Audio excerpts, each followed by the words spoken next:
Blog Talk Radio. Writing your book is the easy part. Promoting your book so readers can find and purchase it is the hard part. Welcome to the Author Chat Show, hosted by author-publisher Lynda D. Brown.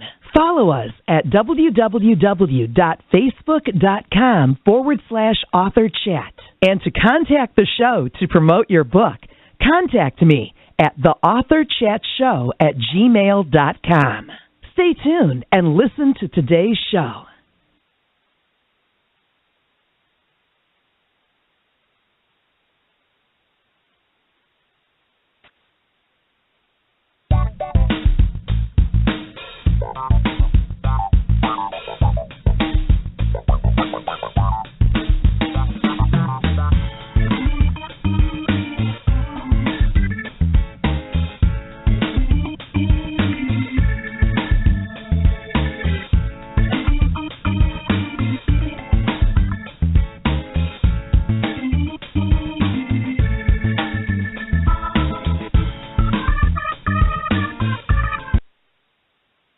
Afternoon, and welcome to the Author Chat Show. I'm your host, Lynda D. Brown.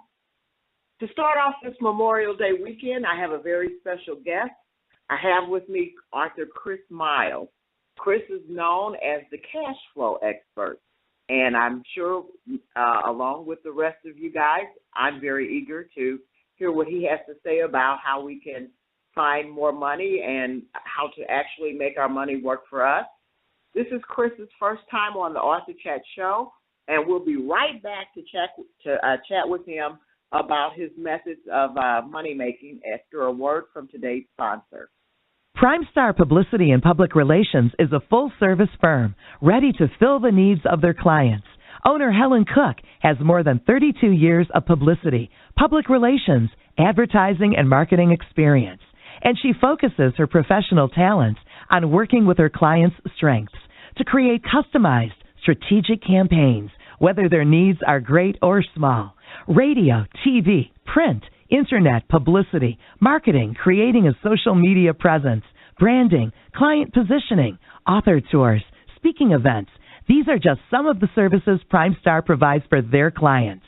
For a complete list of services and other information about the company, please visit our website, www.primestarpublicity.com, or email Helen at helen.cook@primestarpublicity.com, or phone 903-654-0938. PrimeStar's home office is located in the Houston, Texas area.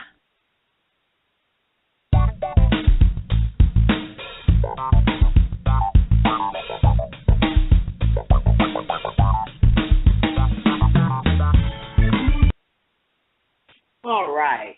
Welcome back to the show. For those of you just tuning in, today's guest is author Chris Miles.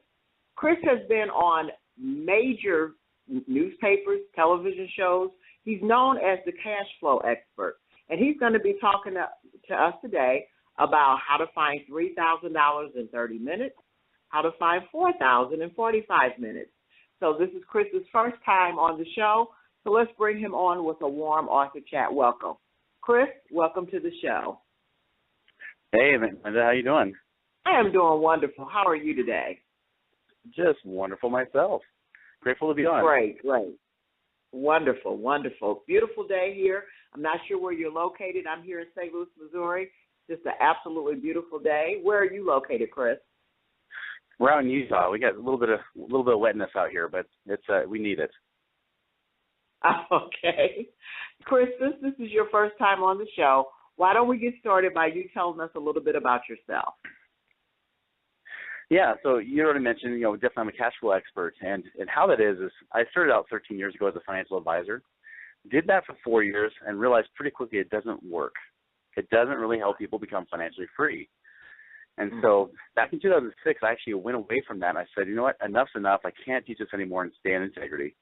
So what I ended up doing is I actually said, I'm going to do the opposite. I'm going to actually prove it in my own life first, and then eventually start to teach other people. And so I ended up retiring back in 2006. I was 28 years old. I did it with about $2,000 in my bank account.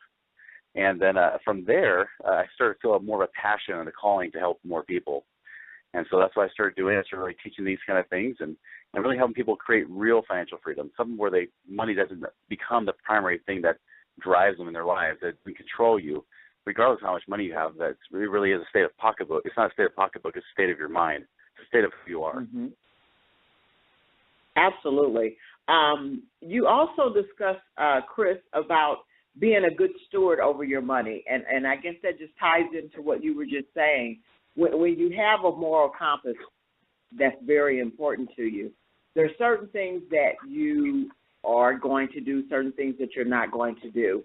And one of the things that we need to be as Christians is a good steward of our money. So talk to us about what you tell people that are struggling financially and are trying to do the right things with their money. You know, you have to understand that there's really three different perspectives when it comes to money. Perspectives are rooted in scarcity and fear. And scarcity and fear drives money away, while abundance and faith attracts money to you. And so when I teach people about this, like the first one that's in fear and scarcity is being a spender. You know, naturally spenders get a bad rap, but I mean spenders obviously are the ones that typically money is blown. Like they always focus on money they make, but they forget about what's going out, right? On the reverse side, you have savers. Savers love to talk about how much money they spend or don't spend, but they actually ignore how much money they make. They're not focused on making more money. They're focused on being cheap a lot of times. They want to save and accumulate their way to wealth. And what I like to teach is more the abundant paradigm, which is about being a steward. And a steward actually does a little of both. They're actually willing to use money like a spender does, but they're not willing to blow it. They want to use it wisely. They want to increase it, like in the parable of the talents in the Bible. They want to do what's necessary to make sure they can expand and grow it and be good stewards of it, not be like a saver where they bury it and hoard it and then dig up that one talent to then hand back and then get in trouble, right? And that's really the purpose of money is like how do we take that money, how do we put it to use where we're able to increase and beautify and edify and multiply blessings that we have and bless others' lives. That's the whole purpose. Wow. I love that. That is so incredibly true. And even speaking from personal experience, what you just said earlier about fear drives money away, that is, I mean, seriously, that is so true. I have seen that happen in my life, and I know that I'm doing everything that I'm supposed to be doing, but I don't know how we allow that little the fiery dart of fear to just really make us fearful of what we know that God has for us. Now, you talk about you have a unique perspective for entrepreneurs. With so many people starting their own business and a lot of people that I see here in their 40s and 50s that, you know, are either underemployed or they can't find jobs, they're starting their own businesses. What advice would you give them that are trying to do this and to do it the right way? You know, there's a bunch of things, but if I were to really simplify it, you know, when you're trying to become an entrepreneur for the first time, you're talking about the first-time entrepreneurs, right? Correct. Yeah. When you're trying to do it the first time, you got to understand that first and foremost that, you know, being an entrepreneur is not much different. In fact, I love the fact of being an entrepreneur. I actually became an entrepreneur to have more control and freedom in my life. And I think a lot of people would want that as well, just like you were saying, right? But you have to understand that it's not just about making more money. It's really about how you go about serving people. And what many people lose sight of, they think like, okay, well, what can I offer that will get people more money, or what will make me more money? And that's really the wrong question to ask. The real question you should be asking is, how do I go about creating more value for more people? And so it's really a cause and effect relationship. If you think about entrepreneurship, is that the more you focus on trying to help and serve people, the easier it is to create a bigger and better business. And then that will take care of your financial needs as a result. It's not, you know, hey, I'm just going to try to throw money, use money to make money, because people always think you have to have money to make money in business, which isn't true. You can create something from seemingly nothing, but that nothing that people wonder what's that magic pill is how you create value for other people.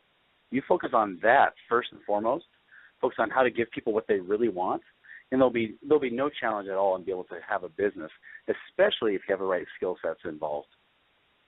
Right. Well, awesome. And I do agree with that as well. When you create value for other people, the money does tend to follow. And one thing that I've had to understand, Chris, in my walk with entrepreneurship is to not despise small beginnings.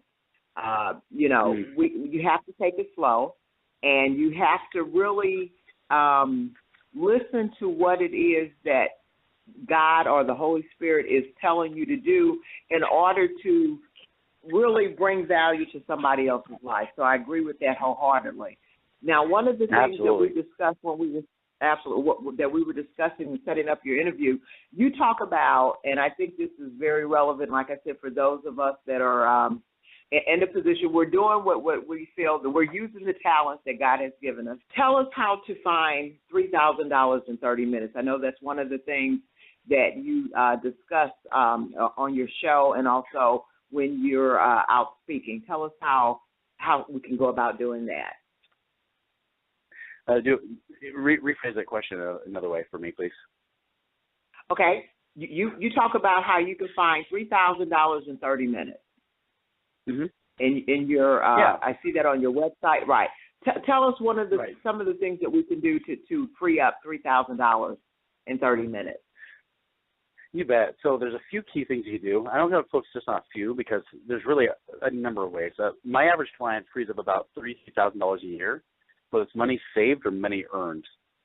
And so there's a lot of different ways. I found about a couple dozen ways total, but let me just focus on a few key ones. For example, This one I always start as a basis, which is tracking your money, like what's coming in and what's going out.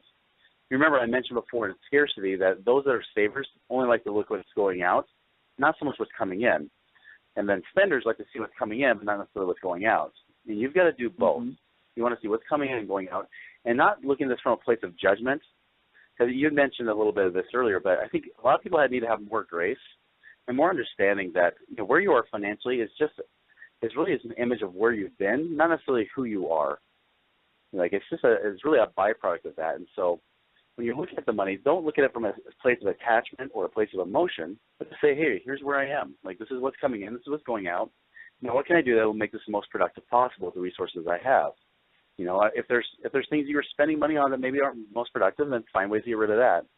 I have one business owner. He was a dentist out in Virginia, and he actually had he taken some of the things we taught him on the personal finance side, and he applied it to his practice too. He found another $16,000 a month he was overspending, not blowing necessarily, but just because he had things like marketing strategies that weren't working great. He had things in the office that maybe could have been more productive, or things like memberships and subscriptions he wasn't using anymore. He also had like employees he really didn't need. He was just had a lot of people on staff, and so he realized he could be a lot more concise and precise with it. And so when he did that, it was amazing how that freed up. $60,000 a month? It's about $200,000 a year, just in his business alone, right? And so that's one way, but also income too. Like people ignore income. You want to look at that as well. Am I doing the most I can on the side of making more money? Because that's infinite. You can make as much as you want. You can't cut back your expenses till you're living in a cardboard box and hating life, right? And live off rice and beans, that kind of stuff. Exactly. Okay. So you also talk about. Okay, go ahead with number two. Yeah, number two is another one. This is great if you're in business, whether you've been in business for a while or you're starting a business, is taxes. There are so many sneaking ways to write off money in the IRS code. A lot of people don't realize, one, if you're not tracking your money, you're probably going to be missing things right there. That's why tracking will be the first step, right? But realizing that there's about anything that can be justifiable as a business, as help you in business, can be written off. This is anything from like the small things like your cell phone, like you can write off your entire cell phone bill that you're using, because if you're using it for business, even if you're not using all the lines, you can actually write off your cell phone bill. And you can do things like pay your children that are under the age of 18. You can pay them almost $6,000 a year tax-free.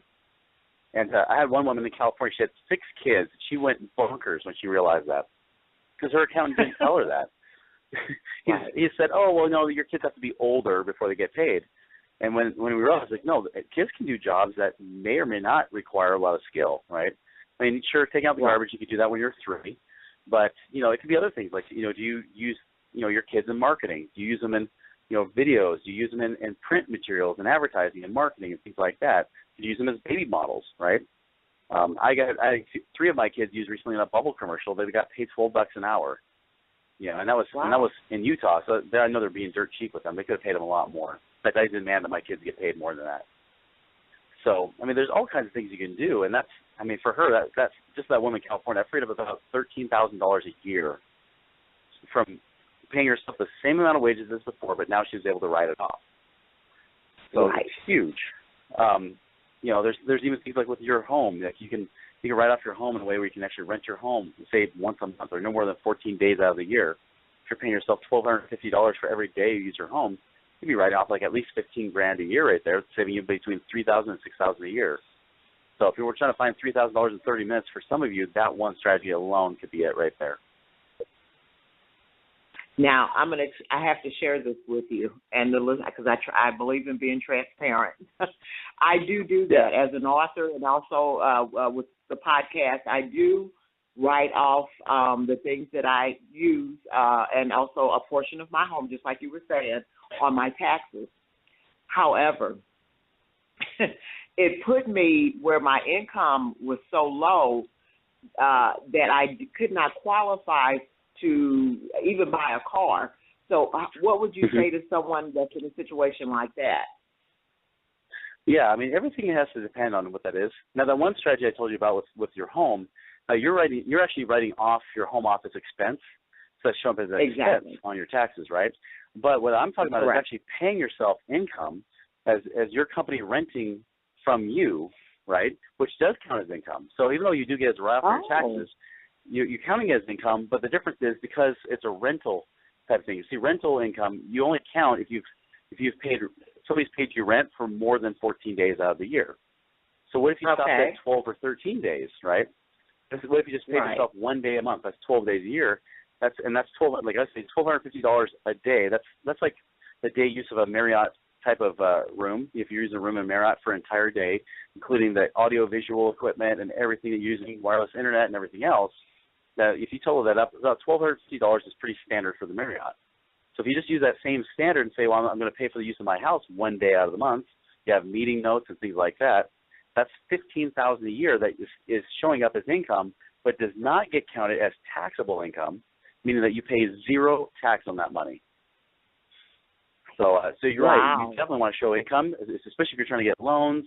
This is very important if you're trying to do a lot of different things when it's income based, even like disability insurance. I had one business owner that was writing off so much. He was actually an accountant, ironically enough. He wrote off so much that he showed himself in below the poverty line, and they wouldn't give him disability insurance, even though his business would make multiple six figures. Wow. So there's ways to do it. Okay. There's ways to show income but not pay taxes on it. Okay. Yep. So, Chris, how can listeners connect with you? Because I know you've got a website. Tell us about your website. My website is www.moneyripples.com. That's MONEYRIPPLES.com. And you can also connect with me on Facebook. There's facebook.com/moneyripples. Or you can even, if you love podcasts like your show, for example, Lynda, I've got my own show on iTunes as well as Blog Talk Radio. That's called The Chris Miles Money Show. And there's lots of little, brief episodes I do on there as well with you some good tips there.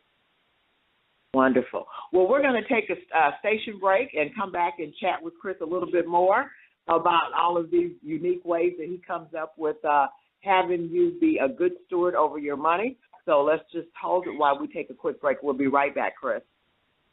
PrimeStar Publicity and Public Relations is a full-service firm ready to fill the needs of their clients. Owner Helen Cook has more than 32 years of publicity, public relations, advertising, and marketing experience, and she focuses her professional talents on working with her clients' strengths to create customized, strategic campaigns, whether their needs are great or small. Radio, TV, print, internet, publicity, marketing, creating a social media presence, branding, client positioning, author tours, speaking events. These are just some of the services PrimeStar provides for their clients. For a complete list of services and other information about the company, please visit our website, www.primestarpublicity.com, or email Helen at helen.cook@primestarpublicity.com, or phone 903-654-0938. PrimeStar's home office is located in the Houston, Texas area.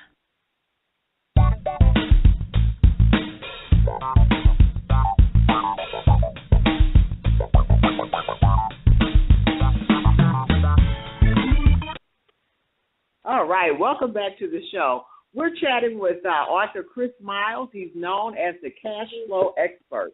And Chris is sharing with us some of the techniques that he actually teaches his clients about how to free up money and also how to be a good steward over their money.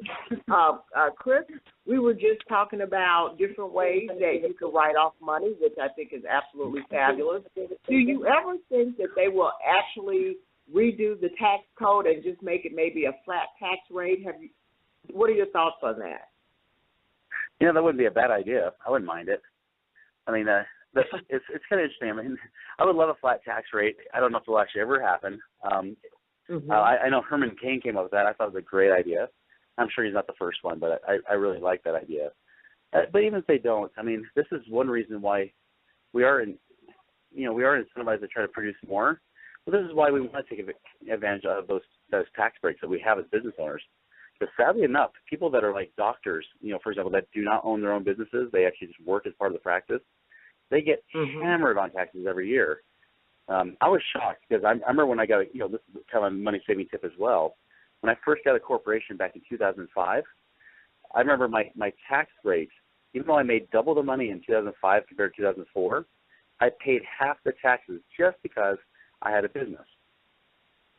So even though I was bringing home more money, I was able to write off more, and it was amazing. And so that's why being a business owner is so great. Even if it's just a part-time business on the side to help offset taxes, it's great. It's good to have.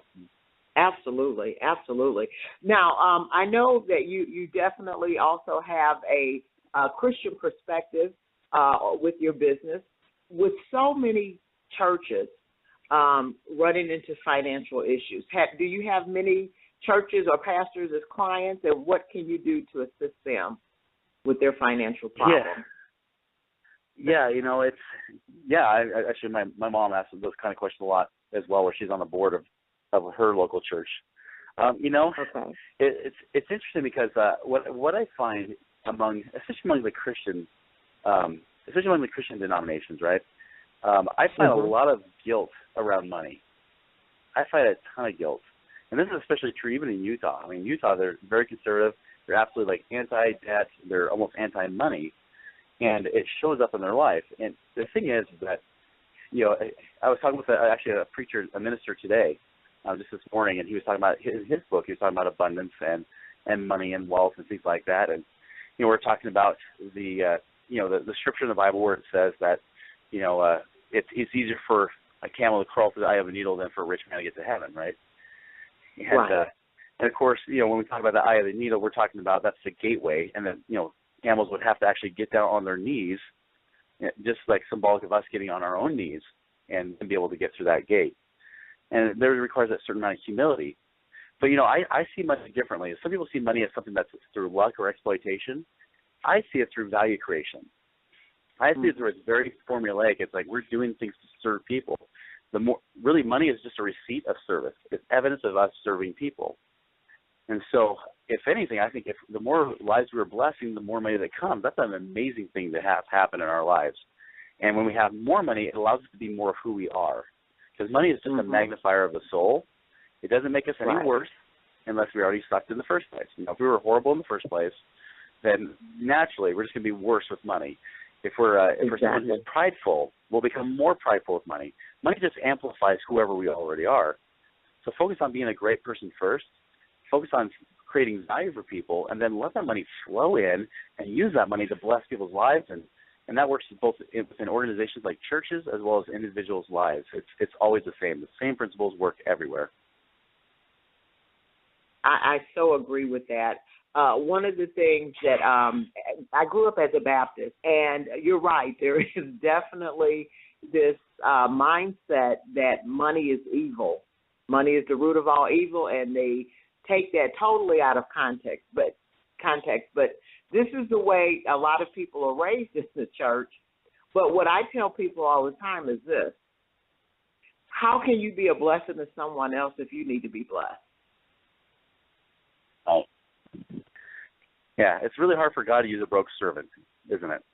Exactly. You bet. And that he can use all of us, absolutely. but we can definitely do a lot more. Yeah. Sure, absolutely. You see people that are the homeless problem is one that really kind of upsets me. And it's like, I don't understand, because I know here where I'm at, we have so many vacant buildings. And then you have people living on the streets. It just makes no sense to me. But if we were doing the things that I think that God called us to do, which, like you said, falls into that, being a good steward and also the way you use the talents that he's given you, we should be able to solve that problem as Christians and not rely on the government or other people to solve that problem for us. So with that being said, would you? We're down to about 4 minutes. Any last words that you'd like to share with our listening audience about how we can really use the talents that God has given us to be a blessing? You bet. Yeah, I love what you just said. I mean, I think we could go on that one for hours. Here's what I would add to that as well, is that I've been in a place where I've been in the hole $16,000 each month, meaning that even if I was making $5,000 or $6,000 in my business, my expenses between my business and my personal life were $21,000 or $22,000 a month. And so I've been on both sides. I've seen what it's like to not worry about money. I've seen what it's like when you're panicking about money. And obviously it's much better to be in a place where you're not panicking. You're in a place of freedom, right? It's all about how you create that cash flow in your life. How do you use that? How do you let that money flow in? And you know what? The best way to do that is to really serve. And when you serve with your strength. Serve with the gifts that God has given you. Use everything you've been given, because I believe we're all being created here for a reason. We're all here where we have this unique fingerprint that we can bless lives that no one else can. There are people praying for answers that you have answers to, whether it be through knowledge, through skills, whatever it might be. They're praying and begging for you right now. Allow God to speak through you. Let that spirit come through you and communicate with you. Connect with those people, because he will place those people in your path. You can serve them. You can bless their lives. And the best way you can do that is to get out of your own way, in a sense. Allow God to speak through you. Allow him to use those gifts and talents in a way that blesses lives. And what you'll notice is that when you do those things, it's not just do what you love and the money will follow, because there's a lot of people that do what they love and they're broke. But when you do what you love, when you do what you love that others love you doing, and then you have the right skills to keep that business going, and you're able to expand and grow through that and express yourself more fully through that, that's when the money will follow, and that's when people's lives will be blessed, and that's when I think it's like ideal, perfect society, when people are all serving each other, using their gifts and talents that God has given them in a way that no one else can. You leave a legacy behind in people's lives. You leave a footprint or imprint in their lives that no one else can do. That is the beauty of what value creation does. Amen. Wow, that's very powerful. Very, very. Oh, I love that. What a great way to actually end the show. But I just want to say, for my listening audience, Chris has been featured on U.S. News, CNN Money, Bankrate, and can we see you? Do you have anything planned within the next couple of weeks or months where we'll be able to see you on television sharing this knowledge, because you have some great knowledge that needs to be shared? I agree. I do. I can't think of anything specifically right now. But, if you go to my website, moneyripples.com, I usually put that there. Also on Facebook, if there's anything like shows I do, like yours, or TV things like that, I post them right there on my Facebook page. So you guys can keep up on that for sure. Great. Well, Chris, believe it or not, we're down to about 60 seconds. This has been awesome, mind-blowing, very informative. I actually have notes from some of the things that you've discussed, and I'm really looking forward to going on your website. And again, the website is www.moneyripples.com, RIPPLES. You can connect with Chris there. I hope to see you here in the St. Louis area soon, because I think you could come here and do some great things, not only with the churches, but with the entrepreneurs that are starting up here. We've got a lot of new people that have decided, you know what, I'm too old. They're not hiring me because they're not hiring people my age, and they're actually starting their own businesses, and they need to hear from somebody like you that's been there, done that. Does that make sense? Oh, I would love to be able to serve that way. Yes. If there's any opportunity there, let me know. I will, Chris. Well, listen, enjoy the rest of your Memorial Day weekend, and thank you so much for coming on and sharing with us on the Author Chat Show today. You bet. Thank you. Take care. Bye-bye. All right. That was author Chris Miles. He's known as the cash flow expert.